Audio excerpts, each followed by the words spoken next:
How to play Weiser ball.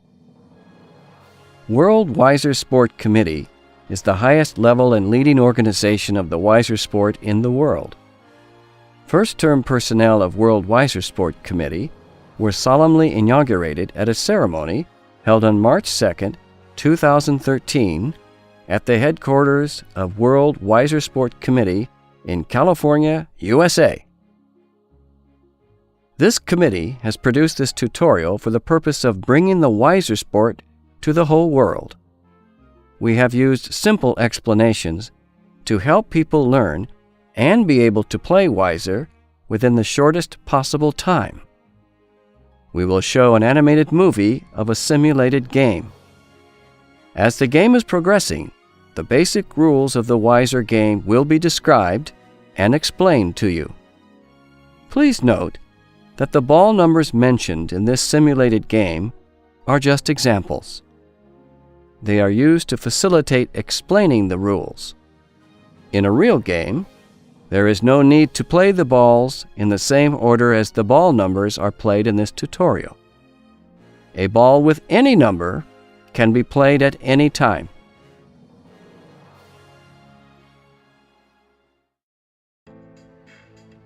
Balls and basic equipment required for the game. Number 1. We will first introduce the balls used in the Weiser game. Each ball has a diameter of about 90 millimeters and weighs about 168 grams. The Weiser game can be played in 3 ways. Team competition. The game is played by 14 players and requires 14 balls, with 7 red balls and 7 white balls.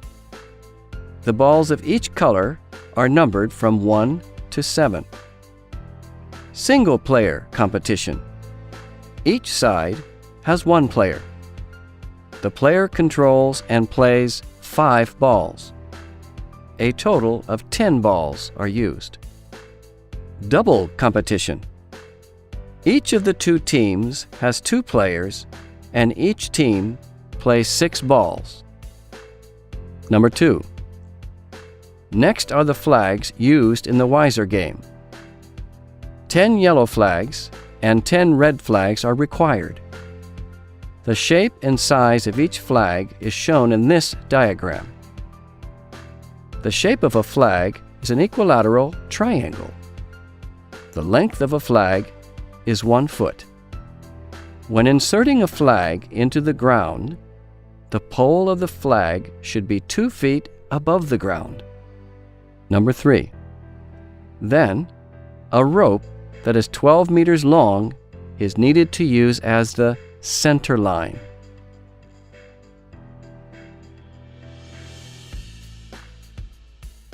Standard playing field of an official game. The field for Weiser games can be with grass or without grass. The grass can be tall or short. The field can have an uneven surface and can have randomly scattered rocks and stones. It can also be a slanted hill or an irregularly shaped field.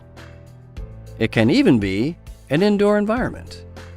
In general, the playing area of a Weiser game has no size limitations and can be selected based on whatever landscape is available. It can be as large as a golf course or as small as an indoor room. Whatever obstacles that already exist in the playing area may remain and be used in the game. Steps of setting up the game playing field. Step 1. Set the center line. The center line is set by laying a rope with a length of 12 meters. Step 2. Set the serving lines of the 2 opposing teams. The serving line of each team shall be 12 meters away from the center line. Each serving line is also 12 meters long. Standing positions of players before the game. The rules of the Weiser game are explained using an animated movie of a simulated team competition game. However, these rules are applicable to single-player or double-player games as well. The two opposing teams of a Wiser game are the red team and the white team. In team competitions, each team has 7 players. Each player uses one ball with his or her player number on it. When practicing, a team may have fewer than 7 players. In a team game, players of each team stand on the team's serving line. The team's captain is always player number 1 and stands at the center of the line. 3 players stand at each side of the captain. From the position that is closest to the referee, the order of players is 2, 3, 4, 1, 5, 6, 7. If player number 1, the team's captain, is eliminated from the game, then player number 2 will become the succeeding captain based upon the order of ball numbers. When player number 2 is eliminated, then player number 3 will be the successor, and so on. This is the order to be followed in all situations. At the start of the game, all balls are contesting balls. Players have the right to use such balls to launch attacks. How to serve the balls and set up the balls' positions. The order of serving between the two teams shall be determined by the drawing of lots. In this case, the white team has won the drawing and will serve first. The red team will serve next. The two teams will serve alternatively until all balls have been served. Within a team, the order of serving does not have to follow the order of ball numbers. There is no fixed direction, path, or distance for serving a ball. A ball can be served anywhere within the entire playing field. However, a team has to serve a minimum of 2 and a maximum of 5 balls beyond the center line. Otherwise, the serve will be disqualified. When serving, if the ball being served hits any ball of the opposing team or the player's own team, the serving will be regarded as invalid. The ball that got hit will be placed back to its original position. Then the player serving the ball will take back his or her own ball and serve again.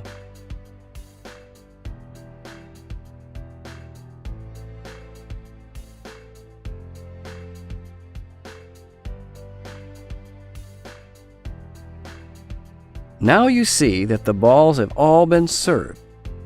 The white team has 2 balls past the center line, and the red team has 3 balls past the center line. So, both teams met the requirements in their serves.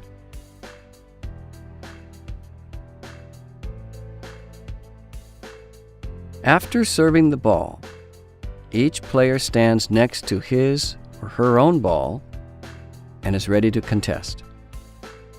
Once the game starts, the referee's position will move as he or she follows the ball. Because the white team won the drawing and served first, now the white team also attacks the red team first. The time limit is 1 minute for each team to discuss strategies. Now, player number 2 on the white team will attack after the white team's discussion. Before hitting a ball, the player must call out the ball number of the opposing team that he or she intends to attack. For example, before the white team's player number 2 attacks the red team's number 4 ball, he or she calls out, "I am going to hit red 4. This is to let the opposing team have the opportunity to intercept the attacking ball. As we see next, the white team's player number 2 launched the ball to hit the red 4 ball. The red 4 ball got hit. The referee ruled red 4 to be first locked. A yellow flag is inserted next to it. The sign of white 2 on the yellow flag indicates that this ball was first locked by white 2.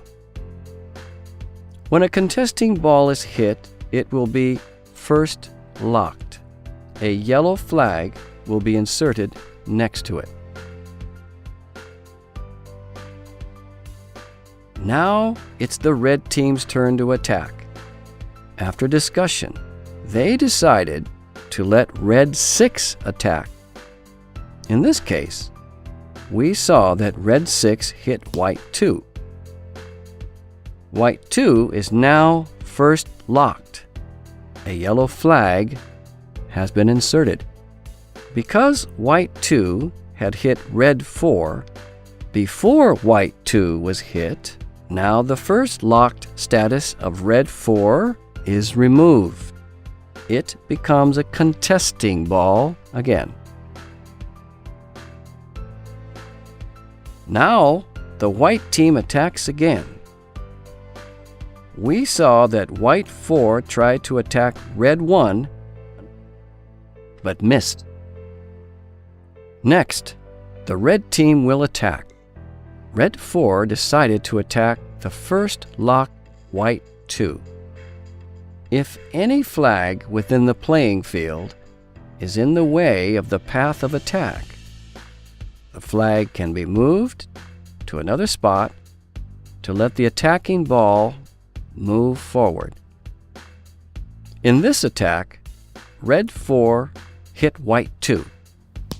Now, white 2 got hit twice. Its status becomes second locked. The yellow flag will be replaced by a red flag. The signs of red 6 and red 4 indicate that white 2 was hit at different times by red 6 and red 4. Now, the white team attacks. We saw that white 4's attack hit red 1. Red 1 is first locked, and a yellow flag has been inserted. Now it's the red team's turn. In this situation, red 6 hit the second locked white 2 again. After getting hit 3 times, white 2 is struck out. The white 2 player will then take his or her ball and leave the playing field. This player is no longer allowed to play this particular game again. Whenever a second locked ball is hit again, it will be ruled as struck out from the game. Next, the white team attacks. White 7 launched the attack and hit red 1. Red 1 is now second locked with a red flag. In this turn of the red team's attack, red 6 hit white 4. White 4 is first locked with a yellow flag inserted. Because white 4 had hit red 1 once, now that white 4 was hit, the second locked status of red 1 is relieved once. Its status is now first locked.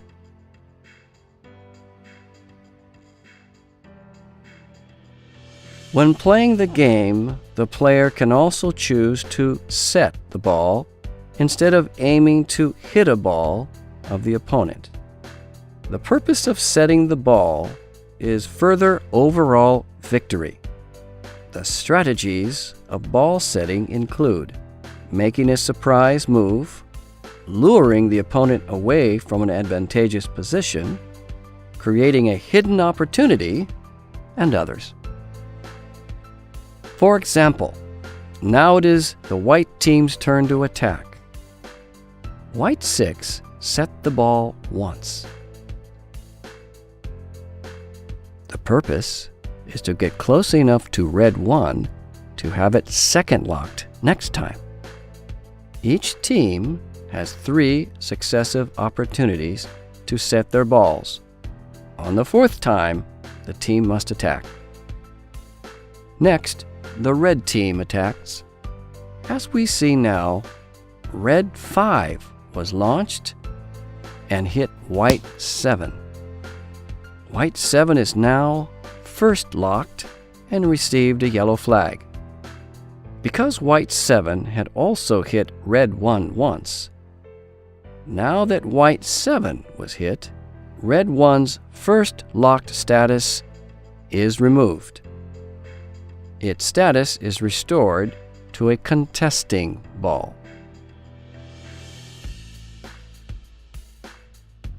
How to set up the capture zone. As the 2 teams launch attacks and put up defenses against each other, eventually one of the 2 teams will have only one contesting ball left. At that time, the capture zone must be set up. Without the capture zone, that remaining ball could go anywhere without limit and would never be hit. The capture zone is the rectangular area between the 2 teams' serving lines. Its range is 12 meters by 24 meters. How to reposition balls within the capture zone. After setting up the capture zone, the 2 teams must reposition the remaining contesting balls and locked balls inside the capture zone. The way to reposition is to pick up the balls from their original positions and then arrange them arbitrarily on a repositioning line that is 1 meter inside the team's serving line. The team that has more than one contesting ball left will reposition first. In this case, the red team first repositions the 3 remaining contesting balls, red 1, red 5, and red 7, and the first locked red 4. Then, the team with one contesting ball will reposition. Now the white team is repositioning the remaining contesting ball, white 5, and the 3 locked balls, white 3, white 6, and white 7.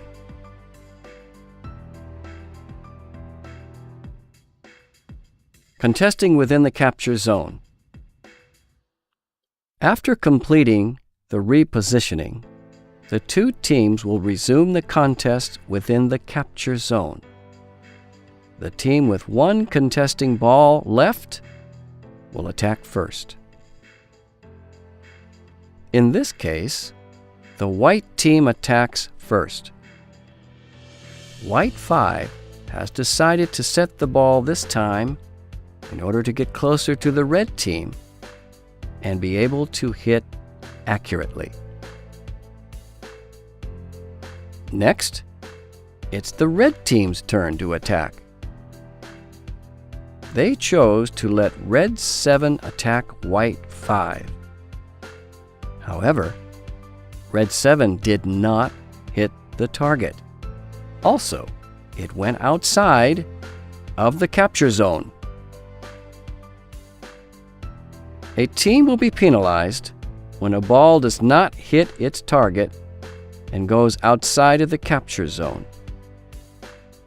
The team's repositioning line will be moved closer to the opposing side by 1 meter.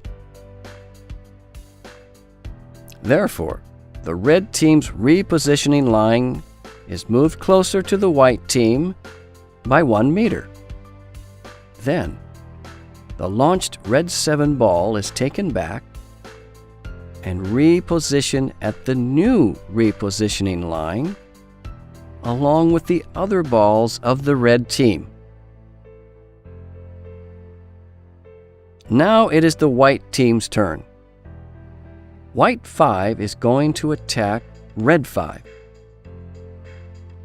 The ball went forward but did not hit red 5. Also went outside the capture zone.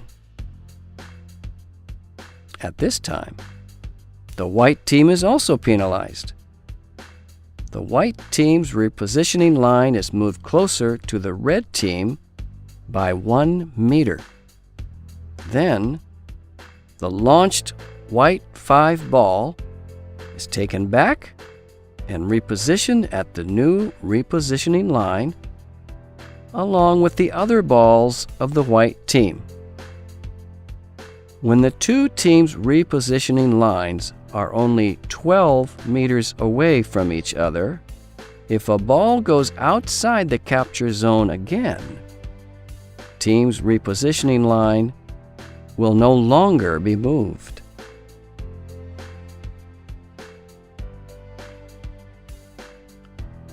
Next, the red team is going to play.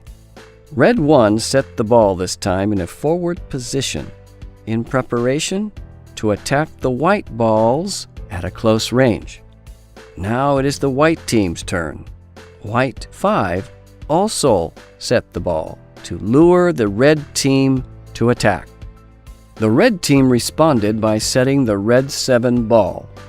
The red 7 player set the ball behind red 1. Its purpose is to protect red 1 from being attacked. At this time, white 5 is being pressured by the advancing red balls. After discussion, the team decided to attack red 1. After white 5 hits red 1, red 1 is first locked with a yellow flag. Because red 1 hit the first locked white 3 once before, the hit on red 1 this time has removed the first lock on white 3. It now becomes a contesting ball again. At this time, because the two teams both have 2 contesting balls, the capture zone no longer exists. It is the red team's turn now. In this play, red 7's attack hit white 5. White 5 is then first locked with a yellow flag. White 5 had hit red 4 and red 1 earlier. Every time white 5 is hit, only one red ball can be rescued. The one hit first is rescued first. Because red 4 was hit first, it is rescued now. Now the white team has only one contesting ball left. At this time, the capture zone must be set up again. All balls remaining in the playing field will be repositioned.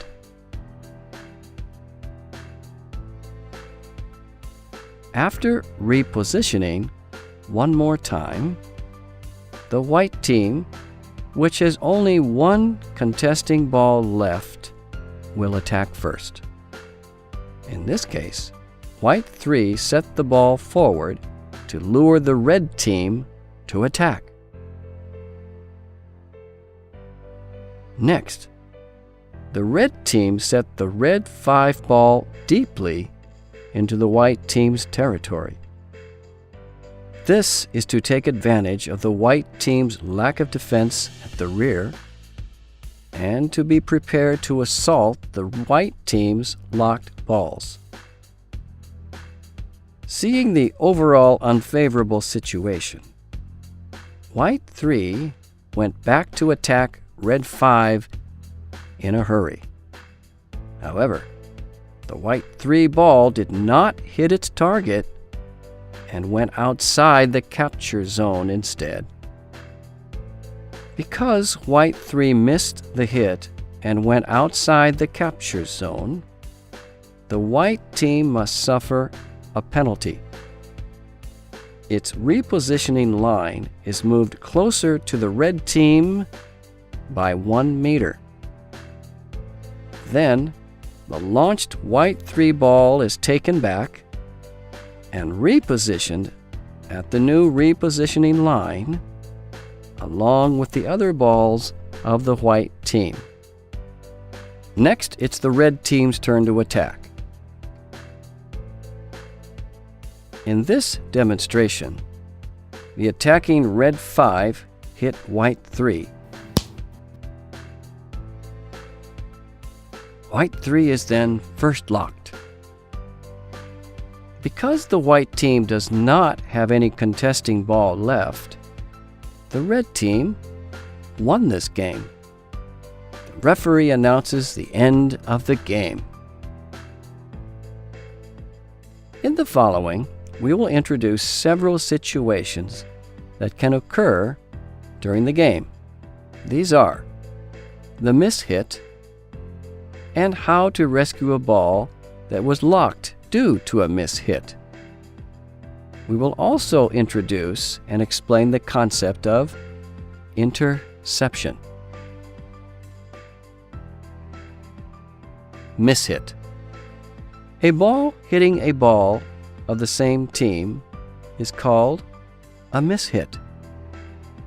A mishit is always a serious error. Therefore, the ball that mishit another ball of its own team will be ruled as being eliminated from the game. The status of the ball hit by a mishit is determined based on its prior status. If it was a contesting ball before being hit, it will now become first locked. If it was already first locked, it will be second locked now. Similarly, an already second locked ball will be struck out by a mishit. In this case, Red 7 tried to hit White 6, but missed. Instead, it mistakenly hit Red 5. This caused a mishit. Due to this mishit, Red 7 is ruled to be eliminated. Red 5, which was originally a contesting ball, is now first locked with a yellow flag.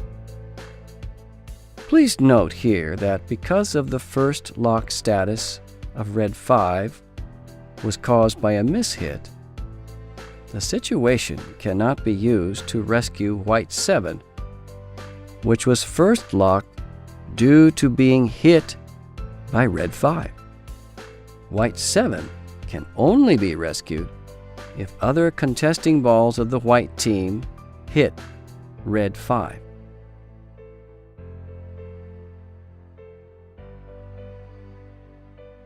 Rescue a ball that was locked up due to a mishit. Next, it's the White team's turn to attack. The attack by White 6 hit Red 1,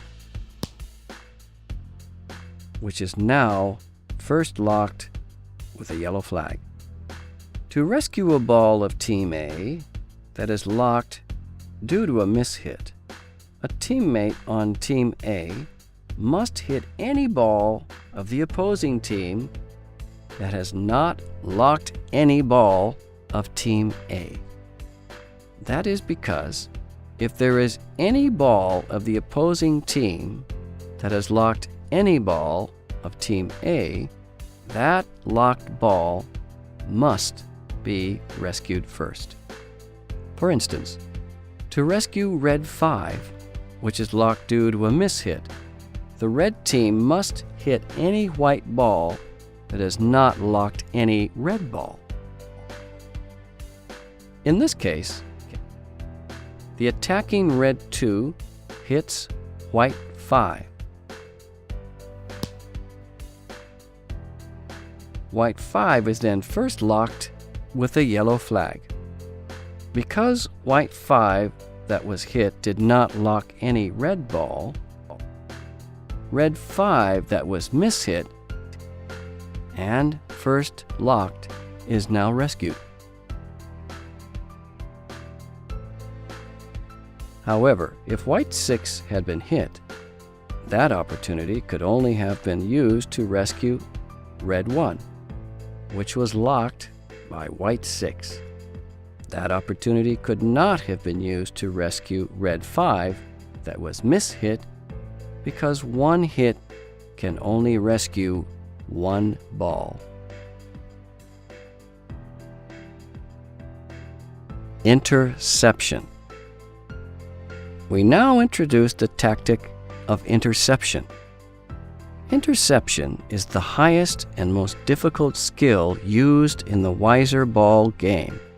It also creates the most exciting kind of competition.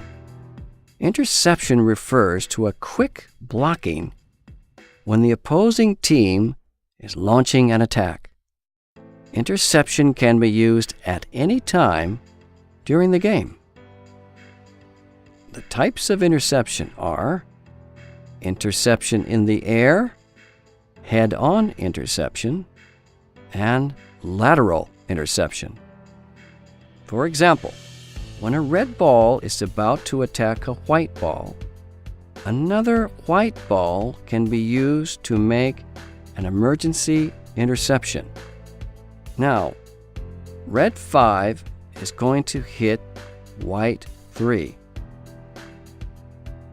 At this time, the captain of the white team quickly gives an instruction, white 7, intercept. Within 2 seconds after the captain issues the instruction, the white 7 player must hold the ball in his or her hand and be ready to intercept. However, if the ball was not taken into his or her hand within those 2 seconds, the referee will void the intended interception. At the same time that red 5 is launched, white 7 is also quickly launched to intercept that red ball. Now, white 7 has hit red 5. The interception is successful. It protected white 3. Also, red 5 was hit and is first locked. Next, several types of standard postures used in playing wiser ball and referees' hand gestures will be demonstrated.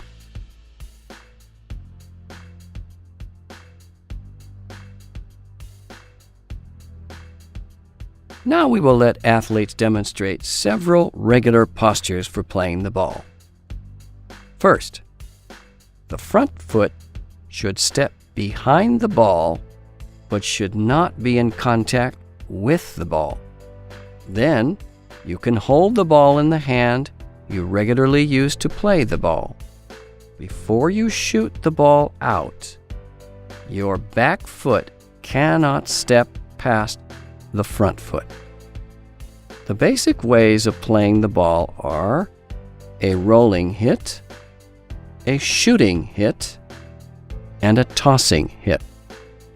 In addition, the body posture can be tall standing, bow standing, and squatting.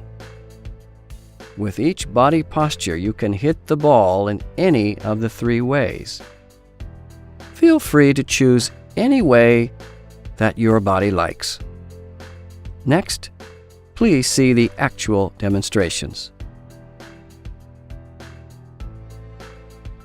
First example, a tossing hit with the tall standing posture.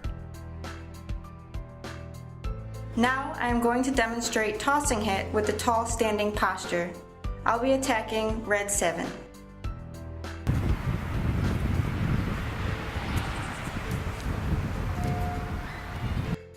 Second example, a rolling hit with the bow standing posture. Now I am going to demonstrate rolling hit with the bow standing posture. I'll be attacking red 7.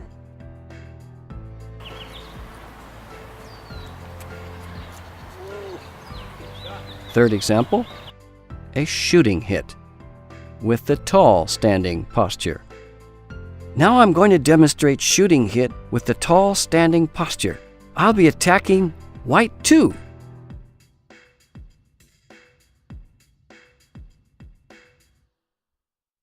Fourth example, a shooting hit with the squatting posture.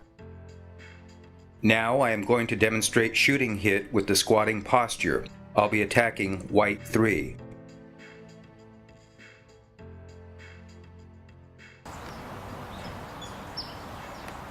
Fifth example, a rolling hit with the squatting posture. Now I am going to demonstrate rolling hit with the squatting posture. I'll be attacking white 3.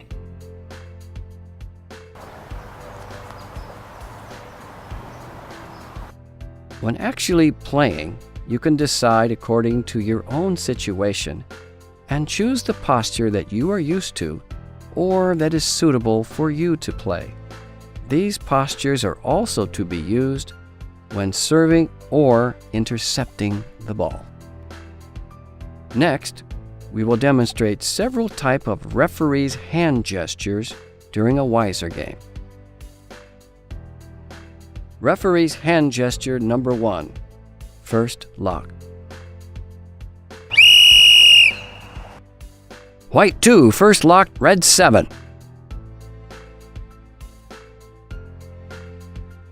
Referee's hand gesture number 2, second lock. White 2, second locked, red 7.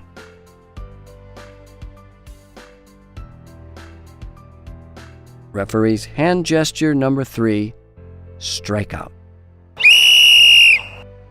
White 2, struck out, red 7.